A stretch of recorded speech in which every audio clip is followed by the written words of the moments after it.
ఒకప్పుడు పేరు మోపిన రేవు పట్టణం మోటుపల్లి ఇప్పుడొక పర్యాటక కేంద్రంగా రూపుదిద్దుకుంటుంది. ఘనమైన గత చరిత్రకు పట్టాభిషేకం చేయడానికి అధికారులు సిద్ధమయ్యారు.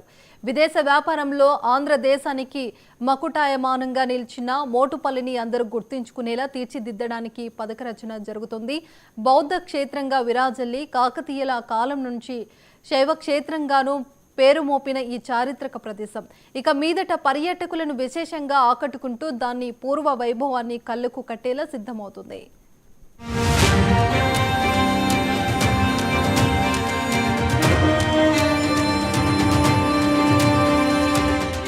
ఇప్పటి బాపట్ల జిల్లా చినగంజం మండలంలో ఉన్న మోటుపల్లి ఒకప్పుడు పేరు మోసిన రేవుపట్నం, బౌద్ధం విలసిల్లిన ప్రదేశం.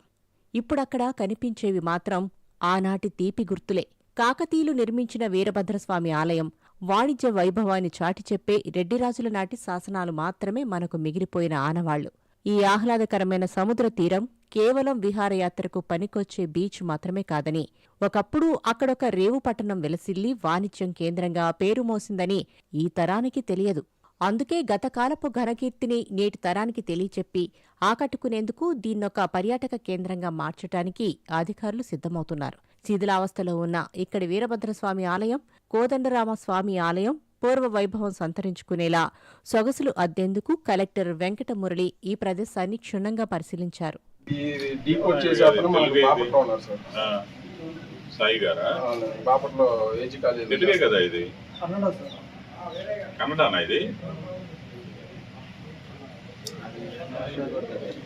ఎందుకు కూడా ఏమవుతుందంటే 1200 సంవత్సరాల క్రితానికి ఇప్పటికి చాలా మార్పులు వచ్చేసాయి. అప్పుడు అక్షరాల్ని మనం కష్టంగా చదువుతాం. ఆ లైన్లలో ఆయన గణపతి దేవుడు అభయ శాసనం, మన కాకతీయుల ఫౌండర్ గణపతి దేవుడు ఏమని అంటే,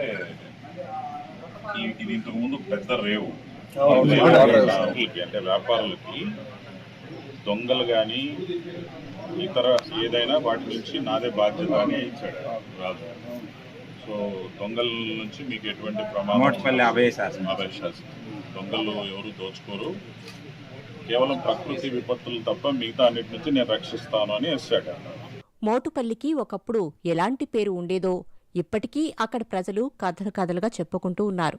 అందుకే పూర్వ వైభవం తెస్తే పర్యాటక కేంద్రంగా వర్ధిల్లి స్థానికంగా వ్యాపారాలు పెరుగుతాయని స్థానికులు ఆశిస్తున్నారు. పర్యాటకంగా గుర్తించి ఈ పర్యాటకం గుర్తించినప్పుడు ఈ ప్రజలకి అందరికి కూడా చాలా మేలు జరుగుద్ది. అలాంటి పంచాయతీ కాబట్టి దీన్ని మళ్ళీ పూర్వం వైభోగం మళ్ళీ తేవాలనే మా ఆశ. మా అందరికీ ఉపాధి దొరుకుతుందని, మా ప్రజలందరూ కూడా బాగుపడతారని మా కోరిక. అట్లా ఇట్లా మళ్ళా మొన్న కూడా ఇటీవల కలెక్టర్ గారు సందర్శించారు, చూశారు. ఇవన్నీ ప్రదేశం బాగుంటుంది, ఇది ఏదన్నా అభివృద్ధి చేస్తే బాగుంటుంది, ఈ గుళ్ళన్నీ మళ్ళీ చూడాలని, మళ్ళీ దీనికి కొంచెం ల్యాండ్ అట్లాంటి సమకూర్చుండని మొన్న ఆదేశాలు జారీ చేసినట్టు తెలిసింది. అలా చేస్తే మళ్ళీ ఈ ప్రజలంతా చాలా అభివృద్ధిలోకి వచ్చి మళ్ళీ పట్టణంగా చూడాలని మా కోరిక. ఈ ప్రజలంతా బాగుండాలని మా ఆశ. మోటుపల్లి గ్రామాన్ని అభివృద్ధి చేయటం, మ్యూజియం నిర్మించటం, వీరభద్రస్వామి దేవస్థానం అభివృద్ధి చేయటం ఎజెండాగా సమావేశాలు జరిపారు. ఆనాటి 3 కీలకమైన అభయ శాసనాలను తెలుగులో అనువదించాల్సిన అవసరాన్ని కూడా కలెక్టర్ గుర్తించారు. సముద్ర వర్తకాన్ని ప్రోత్సహిస్తూ వాళ్ల ప్రాణాలకు, సరుకుకు హామీ ఇచ్చేలా ఆ రోజుల్లోనే భీమా సౌకర్యం కల్పించిన సంగతులు గుర్తు చేసే శాసనపు అనువాదాల అవసరాన్ని ఆయన నొక్కి చెప్పారు. అభయ శాసనం, గణపతి దేవుడు అభయ శాసనం ఒకటి, అనపోతారెడ్డి శాసనం ఒకటి, ప్రౌఢదేవరాయలు ఒకటి, మన బోర్డులు ఈనాటి పిల్లలకి అర్థమయ్యేలాగా రెప్లికా చేయడము, అదే బోర్డులోనే వీలైతే దాన్ని తెలుగు మీనింగ్ అనువాదం చేయటం. అనువాదం అంటే బాగా అంటే ఈరోజు పిల్లలకి అర్థమయ్యేలాగా, ఈరోజు యూత్కి అర్థమయ్యేలాగా.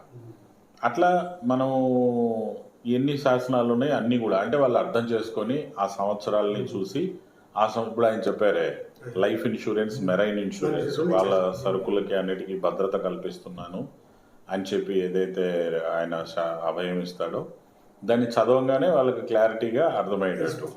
అంటే ఇక్కడ పలానా శతాబ్దంలో ఇక్కడ సముద్ర వర్తకం పెద్ద ఎత్తున జరిగింది, ఆ జరిగినప్పుడు ఆ సంవత్సర కాలంలో అప్పుడున్నటువంటి ఎవరైతే రాజు ఉన్నారో ఆయన ప్రాంతం ఇది, ఆయన రాజ్యంలోని అంతర్భాగం. అందులో ఆయన అభయ శాసనాన్ని వేయిస్తూ ఈ విధంగా ప్రకటన చేశాడు అని ఆ ప్రకటన తెలుగులో మీనింగ్ వచ్చేటట్టుగా అది చదివితే వాళ్ళకు ఒక రకమైన ఒక ఫీలింగ్ వస్తుంది. 1224 నాటి ఉప్పెనలో కొట్టుకుపోక మునుపు రేవు పట్టణం ఎంతగా ప్రసిద్ధి చెందిందో విదేశీ చరిత్రకారులు కూడా రాశారు. ఎంతో మంది యాత్రికులు తమ గ్రంథాలలో ఇక్కడ పరిస్థితులు ప్రస్తావించారు. ఆనాటి వైభవం రాకపోయినా పర్యాటక కేంద్రంగా అభివృద్ధి చెందితే కొంతమందికైనా ఉపాధి దొరుకుతుందని స్థానికుల ఆశ. వజ్రాలు, వైడూర్యాలు, రాసులు పోసి అమ్మేవాళ్ళండి. కానీ ఇప్పుడు అదంతా కన్వర్ట్ అయిపోయిందండి. మా ప్రాంతాన్ని బాగా అభివృద్ధి చేస్తే ఇక్కడ పర్యాటక రంగం బాగా ఎక్కువగా ఉంది కాబట్టి పర్యాటక రంగాన్ని అభివృద్ధి చేసి మా చుట్టుపక్కల గ్రామాలన్నీ బాగా అభివృద్ధి చెందుతాయండి. ఇక్కడ ప్రాంతం బాగా వెనకబడిపోవడం వల్ల ఇక్కడ మత్స్యకారులు, బాగా చేపల వేటకు వెళ్ళే వాళ్ళు ఎక్కువ మంది ఉన్నారండి.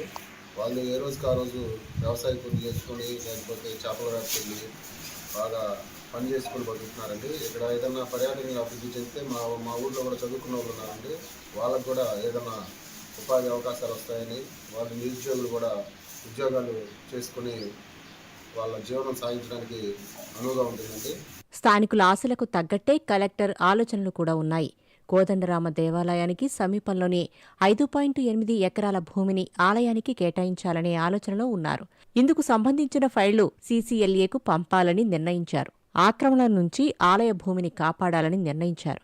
అక్కడి రుద్రంపురంలో తుఫాను షెల్టర్ ఎదురుగా ఉన్న 4.5 ఎకరాల ఖాళీ భూమిని స్వాధీనం చేసుకోవడంతో పాటు 10.9 ఎకరాల భూమిని కోదండరామస్వామి దేవాలయానికి కేటాయించే అంశంపై దృష్టి సారించారు. 100 ఎకరాల పరిధిలోని బయోడైవర్సిటీ భూమిని కూడా కలెక్టర్ పరిశీలించారు. కాకతీయులు, చోళరాజుల నాటి శాసనాలు, పంచలోహాలను చినగంజాంలోనే భద్రపరచడానికి మ్యూజియం నిర్మించాల్సి ఉందని కలెక్టర్ అంటున్నారు.